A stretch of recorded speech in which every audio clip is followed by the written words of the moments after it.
Hey, buddy.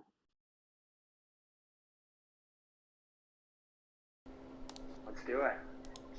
Hey, buddy. Joining me now is Mackenzie Gray, reporter for CTV National News. Mackenzie, thanks so much for joining us.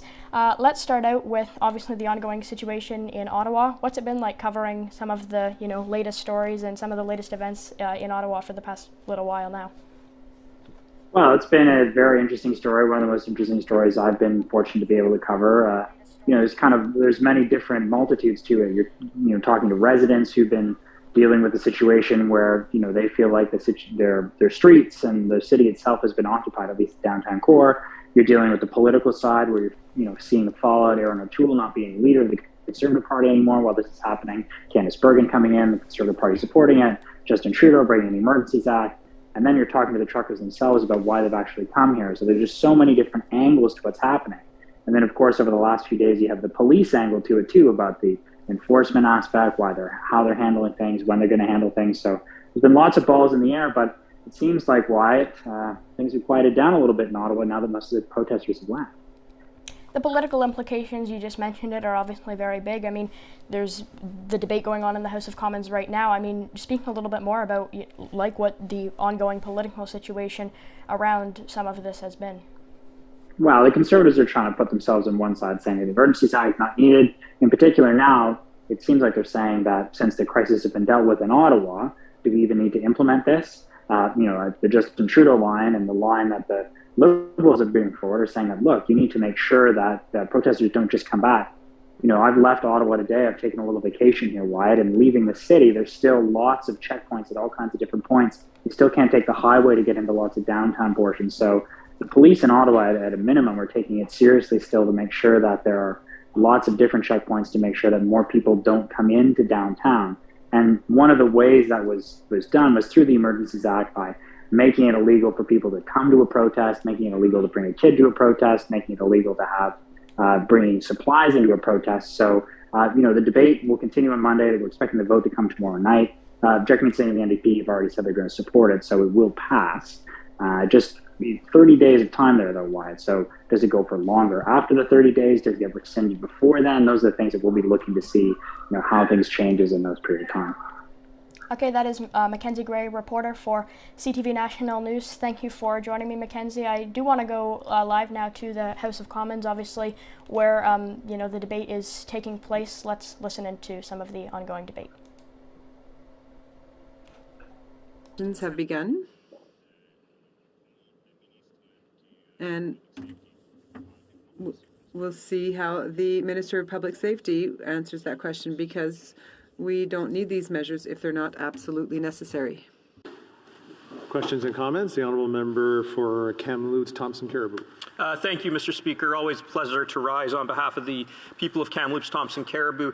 And I take this member's remarks to be that the temperature really has to be dialed down in his view, that we have to really watch that things don't become normalized. So I'm wondering if he can comment, when it comes to normalizing things, on the Prime Minister's lack of apology to the member from Thornhill based on the comments he made in the House last week. Honourable member for West Vancouver, Sunshine Coast, Sea to Sky Country, and a short answer. Thank you, Mr. Speaker, and I thank my honourable colleague for his question. I think we all need to be very careful about what we say in this House and what we say in public. I mentioned in my speech, we don't want to be calling people names. We don't want to be pointing figures. And that's a responsibility that we all need to take to heart, and just to make sure that we're doing better, because we're setting an example for Canadians. We're here to represent Canadians, and so that's a responsibility and something that we need to take very seriously. Reprise du débat, continuing debate. The Honourable Parliamentary Secretary to the Minister of Innovation, Science and Industry. Thank you, Mr. Speaker. When historians write this chapter of the Canadian story, what will they say about this protest? I don't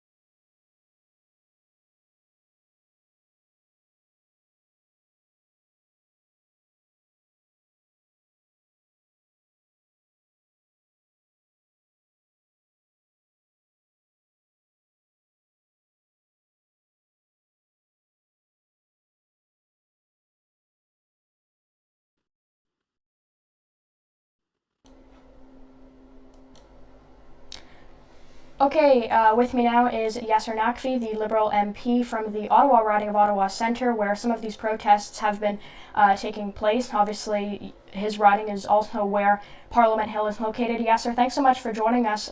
Speak maybe a little bit about what it's been like representing your, constituents of Ottawa Centre throughout what is obviously truly an unprecedented time for some of them.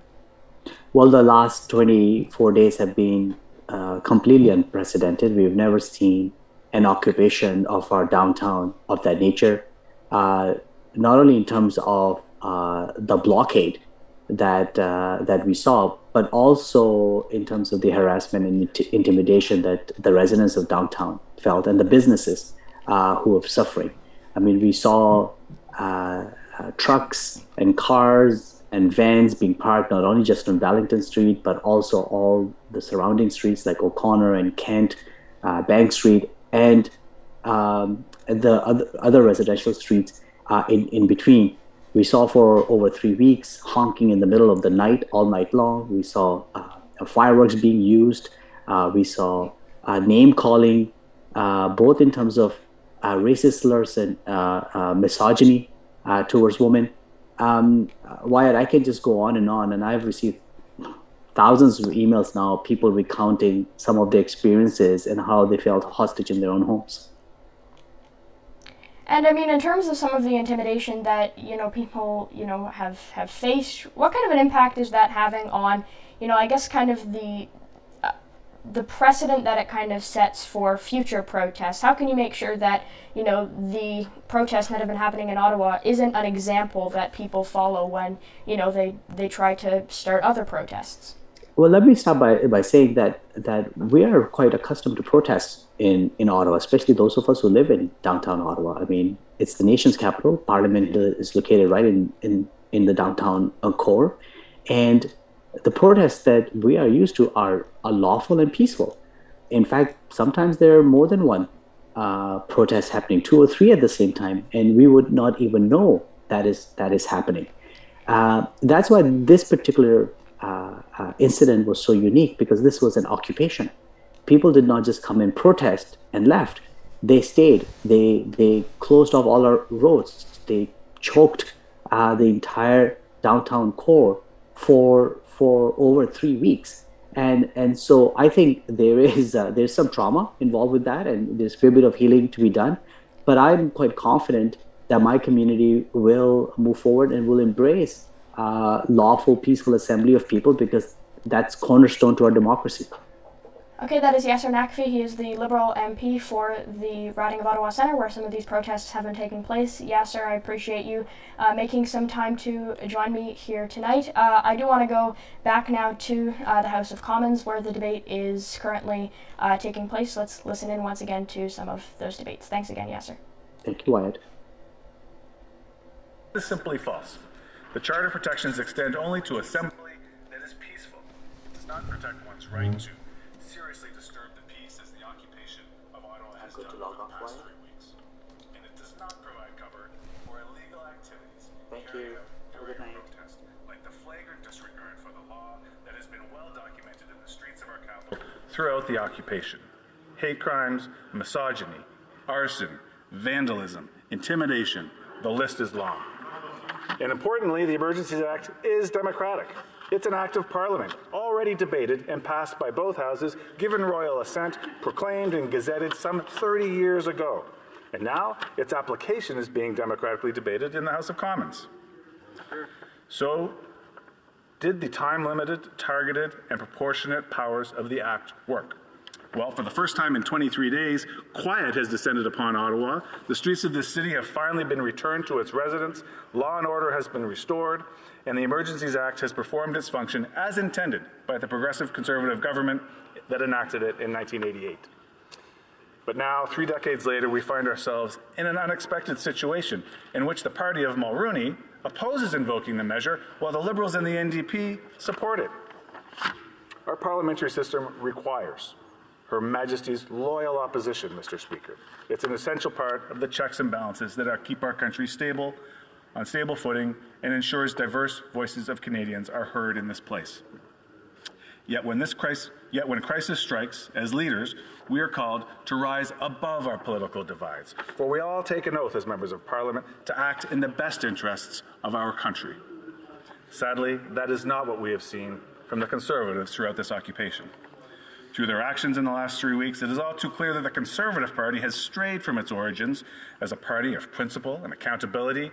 Their proud tradition as the party of law and order lies shattered in the dirty snow of Wellington Street.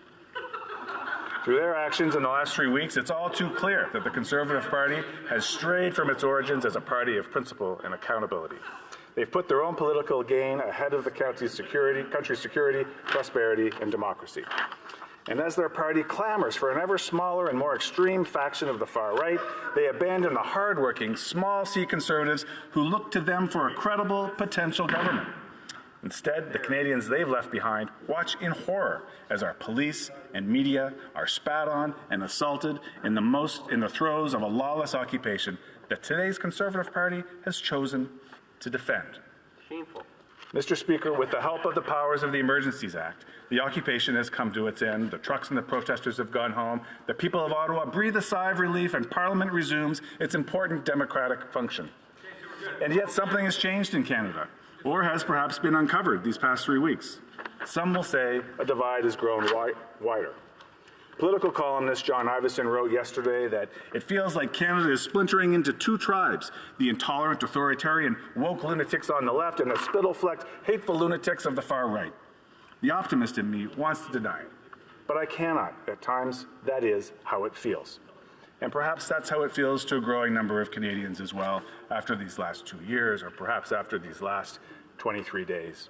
So we need to log out of social media, put down our phones, stop doom scrolling, and ask why.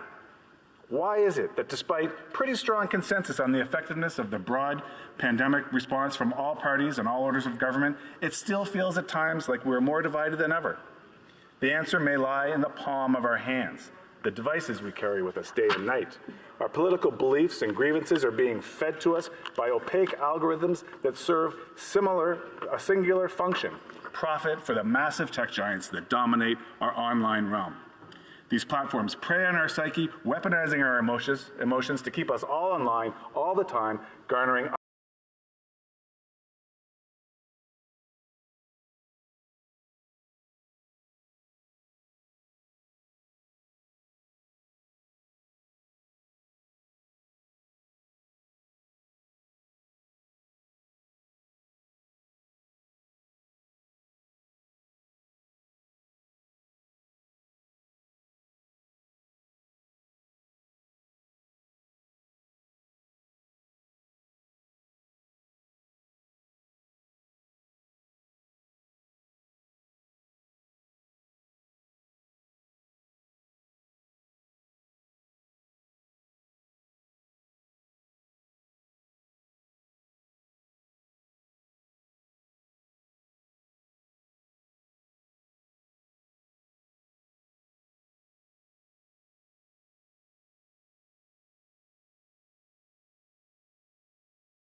You just heard from Liberal Party MP Yasser Naqvi, who represents the riding, who has had all of these protests over the past 23 days, or 24 days, I do believe now. You've also just been watching the House of Commons and some of the debates that have been unfolding. You heard Liberal Party MP Andy Fillmore from Halifax give a speech on how he feels social media has been influencing a large portion of this as well, and here to talk a little bit about the government invoking the Emergency Measures Act as well is Liberal Party MP Francesco Cervera. Francesco, speak a little bit about why your government felt it was necessary to invoke the Emergency Measures Act. Well, good evening to you, Wyatt, and thank you for that question. Obviously, invoking the Emergencies Act is something that is done with a great deal of study, a great deal of judiciousness and diligence. And then only after that would we go down the path. And it became apparent that after 3 weeks of this blockade, 3 weeks of this occupation in downtown Ottawa, combined with that economic impact on the citizens of Ottawa, and combined with what was happening in the Ambassador Bridge and at Coots and so forth, and just the amount of money that was flowing into the convoy, that we needed to have the tools in place to just put a stop to this and put a stop to this expeditiously. And what I would say is, that is the primary reason why, I don't think any government in Canada would ever want to invoke the Emergency Act without doing a great deal of study. And I know that's what our government did. And it was done. It's time limited. It's proportionate. And it'll be done with a great deal of scrutiny. So those are my humble thoughts to begin with. What are you hearing particularly from your constituents in Vaughan Woodbridge? Well, I think the thing that's synonymous with the constituents in my riding and across Canada is that people are very, very tired of COVID-19. People are tired of the restrictions, and frankly, people are tired of the mandates as well. We have to remember, after 2 years, this has been a long time. And I want those restrictions, and the mandates they were meant to be temporary. They were meant to protect our healthcare system, and it was multi-layered. Wash your hands, wear a mask, socially distance, shut down. And I think folks have now come to the point where they've gotten their shots, they've gotten their booster, they've done their part, and they want to see a light at the end of the tunnel. With regards to the Emergencies Act, we've had a lot of emails for both sides. A lot of questions are being asked, and rightly so. My constituents need to have the facts. They need to have answers as to why we're doing this. This is a very big step for any government to do. And like I said at the beginning, you have to do a lot of care and a lot of diligence. And they're asking a lot of tough questions, and rightly so. I'm their representative, and I need to be their voice, and I'm coming back to try to answer as many as I can. Okay, that is Francesco Sorbera, Liberal MP for Vaughan Woodbridge. Francesco, first of all, appreciate you joining us. As you told me, you're heading to Ottawa, so thank you again, and safe travels. Thank you very much, Wyatt. You have a wonderful family day tomorrow. Thank you. Thank you. Once again, we're going to go back now live to the House of Commons floor where this is being debated. Let's listen in live. Whether it's in Alberta, Manitoba, and Ontario, and Wyatt, thank you very much for the opportunity again. Okay, my man. $500 million of trade between two countries, and as I say, it had a horrendous impact, shutting down Ottawa, all through illegal blockades. And we had requests from the province of Alberta and the province of Manitoba writing to the Prime Minister or to the Government of Canada asking for support. And this is one of the tools that we have provided, and it has been effective. And I'm wondering if he could just provide his thoughts in terms of the importance of the tool. Secrétaire parlementaire au ministre de l'Innovation, Sciences et l'Industrie. I thank my friend for the important question, and I think we all have stories about how the lockdown here and the blockades elsewhere have had a personal impact. But I'm going to address the part of your question about trade and the interruption of trade and the job loss and the shuttering of automobile factories in Canada and the loss of wages that resulted from these blockades. I was privileged to be part of a call 2 days ago with the Canada-America Business Council, where I found it necessary to reassure our Canadian or American trade partners that the government has acted at a national level to ensure that such disruptions won't happen again. And it was important for them to hear that, and they are edified by that. We must never let it happen again. Thank you. Reprise du débat, continuing debate. The honourable member for Northumberland, Peterborough South. Thank you, Mr. Speaker. And it is with heavy heart that I rise today. This is a solemn day that will no doubt be remembered in the minds and memories of Canadians for decades to come. Given the gravity of today's debate, I believe it is incumbent on all members to speak candidly, earnestly, and sincerely. Today, we are, of course, debating the Emergency Measures Act, but before we outline why the invocation of this act is capricious and completely unnecessary, I think it is best to provide some context to how our country got to where we are right now. It is truly clear, unfortunately, that Canada is a highly fragmented country that's facing significant economic problems that put our entire prosperity at risk. Our economy has just experienced significant job losses. We are experiencing an inflation crisis, inflation at a 30-year high at 5.1%, and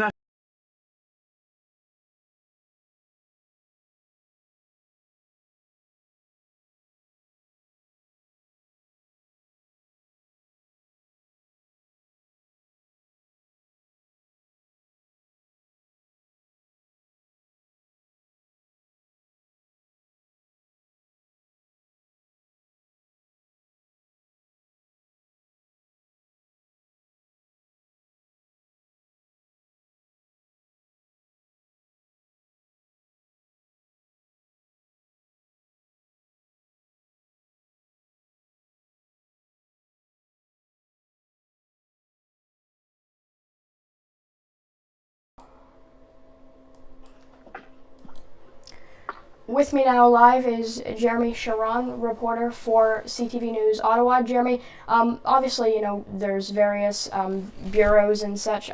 You're based out of Ottawa as a reporter for CTV News. Speak a little bit about what it's been like covering this story for the past 24 days. Obviously, we've heard lots about what it's been like representing constituents. We've heard lots about, what actual Canadians hear. But what's it been like, being on the ground every day actually covering this story?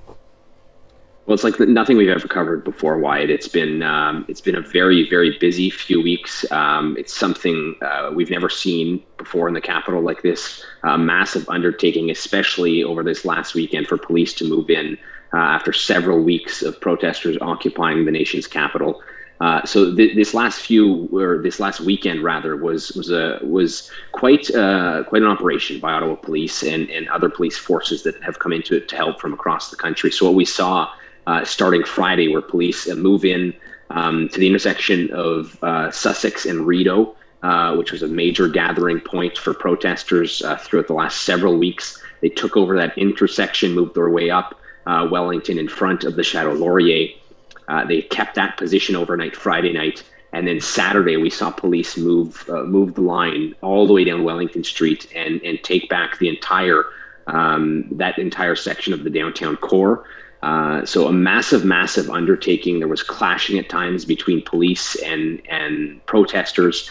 And today, what we saw is something we haven't seen in a long time in the city was quiet.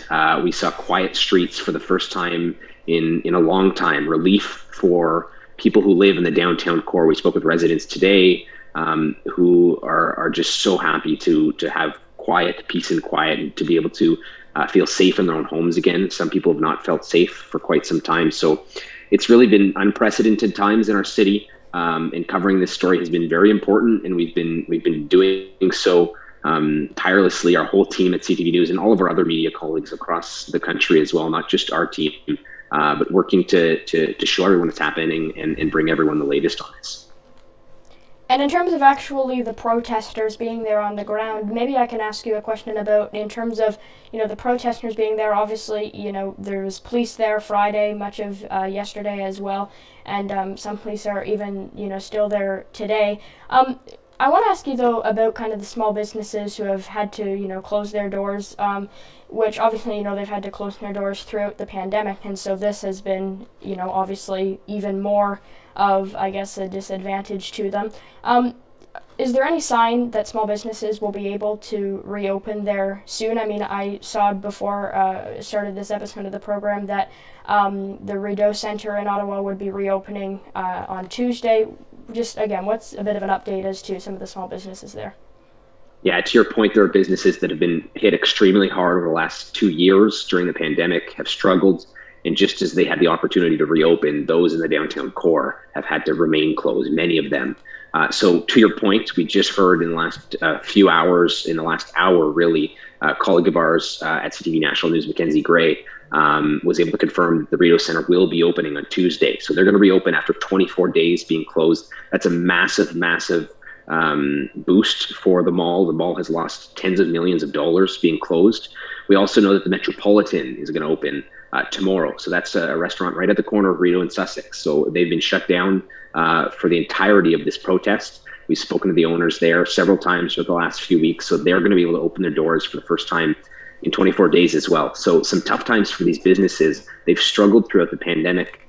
They've had to adhere to all kinds of measures. They've had to close, close with restrictions. And this time around, they've had to stay closed for an extended period of time due to reasons that were completely out of their control, and due to the fact that protesters occupied a major part of the downtown core for a full 3 weeks plus. So major relief for business owners like that, many of which said they were already kind of just holding on at the end of this, ready to reopen, and then to deal with almost another month of closures was very difficult. So businesses are relieved just as much as many residents are in the downtown, that police have gained control again and that many protesters have left.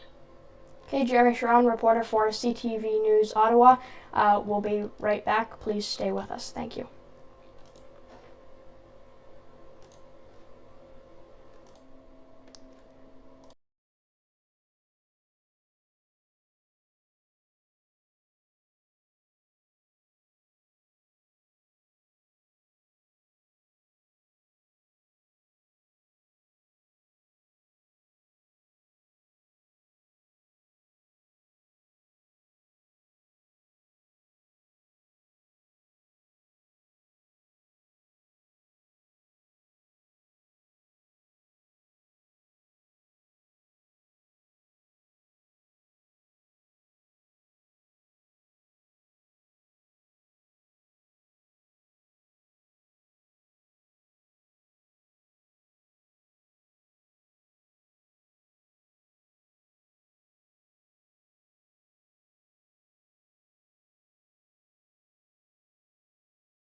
Joining me now is Andrew Coyne, columnist. Andrew Coyne, thanks so much for joining me. I know we've chatted as well one other time during the past 24 days of some of these protests. Obviously, this is a bit of an interesting new concept, doing a live show as opposed to usually it's recorded. So thank you for coming on this new exciting trial run, I guess you could call it. The last time we spoke, the large majority of some of these protesters were still there. Police action didn't actually start happening up until, about a week after we spoke. What's been, it like, I mean, just hearing from various people as it relates to some of these protests, and just maybe speak a little bit about what kind of your take is on some of the police moving in on these protesters, and now a large part of, the area around Parliament Hill is now cleared out because of, some of the police action that took place on Friday and Saturday. Well, the whole thing has been very dismaying from start to finish. Dismaying that a section of the population in the country has grown so disconnected from the rest, so alienated from the government, and I may say so detached from reality in some respects, that they would think it was the cause of their lives and justified imposing this kind of discomfort and suffering on people in Ottawa in the very strange cause of, I don't want to get vaccinated. As of January 2021, if people were hesitant about getting vaccinated, I think people would understand that it was a new thing, et cetera, et cetera. But we're 2 years into this, or a year and a half into the vaccines, and 10 billion doses have been administered. The notion that this was some strange or frightening thing has long since passed. So the cause is strange. The tactics are intolerable. It obviously was a colossal failure at the policing end to have let them in. I don't want to second guess too many people on how they've handled it since then, but to have let them go into Ottawa and set up camp and get so deeply entrenched is what brought us to where we are at now. And of course, it's troubling that we've had to go to the extreme of invoking the Emergencies Act, and there's obviously a huge debate going on to be had about that. But clearly, whether we can attribute it to the Emergencies Act or not, I think there's some reason that we might. They do seem to have finally got the concentration of police power and a plan. I must say, it's been a remarkable thing to watch the last 2 days, to deal with such a tough crowd and in such an ugly mood in some cases, and to have been able to remove them when they were so deeply entrenched with so little in the way of violence. People are trying to make a huge controversy because one or two people got kneed in the back or what have you. This is so little compared to virtually any other operation I've ever seen. It really is a testament to the professionalism of the people who were involved here. I just spoke to Jeremy Sharon prior to you coming on, a reporter for CTV News in Ottawa, and I asked him a little bit about what the experience has been like covering some of these protests. I'm not sure if you live directly in the area of downtown Ottawa where he does, but just what has been kind of the climate of writing articles around this, and what's kind of been the general feedback, because obviously it's been a tough time for many journalists having to cover this, having their live hits disrupted, doing hits on television. Just what's been your experience? And in some cases they've been assaulted. It's been much worse, obviously, for people who are actually in the melee there and are being exposed to insults, harassment, quite awful, language, and in some cases, as I say, physical assault. But anybody in the journalism trade these days knows that we're in a different era. It used to be you wrote a piece for the newspaper and maybe people wrote a stiff letter to the editor about it. Nowadays with social media, it's much more direct, but it's not just the technology, it's the tone has changed. And again, this is to do with the same thing that's produced these protests. Is people have decided that if reality is troubling them, if the facts don't agree with what they would like to believe, they will take it out on the conveyors of the facts. And they've been encouraged in this by some politicians to believe that everybody's lying to them, that the whole media is all a conspiracy to deceive and defraud them, and that only the politicians who are talking to them are the ones who are telling them the truth. such eminent truth tellers as Donald Trump. And it's put some journalists, I think, on the back foot. Nobody likes to be thought of that way, and the natural inclination to say, well, there must have been something we've done to deserve this. And it isn't that the media are perfect. God knows we get things wrong every single day. But generally speaking, we own up to our mistakes. And certainly it's not some kind of orchestrated conspiracy, and we get many more things right than we get wrong. So I don't actually see it as being a problem of the media. I see it as being a problem where people of this ilk distrust all authority. They distrust all knowledge, all expertise, all experts. They are quite prepared to wave them all away with the wave of the hand if they don't actually tell them what they want to hear. And the media is just one aspect of it. It's just one more of the messengers that they want to shoot. It's not literally, of course, that's a saying, but that's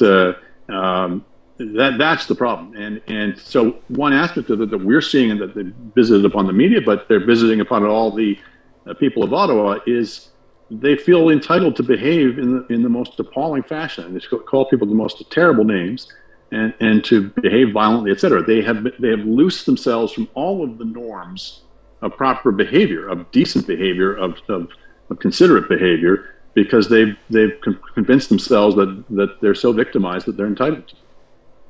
Okay, Andrew Coyne, columnist for the Globe and Mail. Andrew, thanks so much for joining me here amidst what's been a very busy past 24 days in the nation's capital, and obviously there are signs that a lot of these protesters have gone home now. Obviously the debate in Parliament is continuing. The actual vote will take place tomorrow, so obviously there's still a lot more news to come, but I appreciate you coming on and giving some of your insight tonight.